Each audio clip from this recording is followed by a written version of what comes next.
आनी जेजू आमकां कितें सांगता तें म्हत्वाचें, कित्याक हेंच अननियासान आयकलें आनी तें पावलूक सांगलें, म्हज्या नांवान तुमी आत्व्यो भासो उलयतल्यात, तुमी कितेंय पितीत बी तुमकां कांय जावचें ना, आनी वचोन तुमी दुसऱ्यांक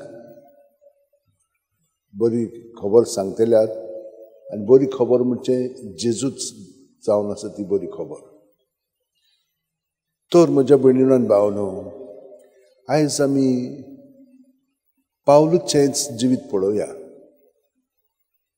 देवान ताका खूब देणी दिल्ली आनी तो खरो फारिझेव आसलेलो, म्हणजे पवित्र पुस्तक तो सारको जाण आसलो आनी ते पवित्र पुस्तका प्रमाणे आपलें जिवीत सादतालो. पूण तें पवित्र पुस्तक कितें म्हणून सांगतालें की आमकां सुटका सोडवून आदल्या करारा प्रमाणे देवान दिल्ली तातूंतल्यान आमचें जिवीत बदलो ना. आमी तशींच उरता. देवान आपलें उतर आमच्या काळजांत पर्यंत घातलेलें म्हणून ह्या दिसांनी आयकलां आनी आमकां कोणाच्यान शिकोवपाची गरज ना, पूण तें फुलोना जालें.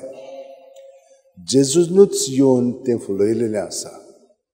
देवाचें जिवीत आमचे सोबेन कशे भाशेन आतां तो आमचे सोबेन जियेता आनी आमी ताचे सोबेन जियेता, म्हणटच ताच्या नांवांत आमी आसा.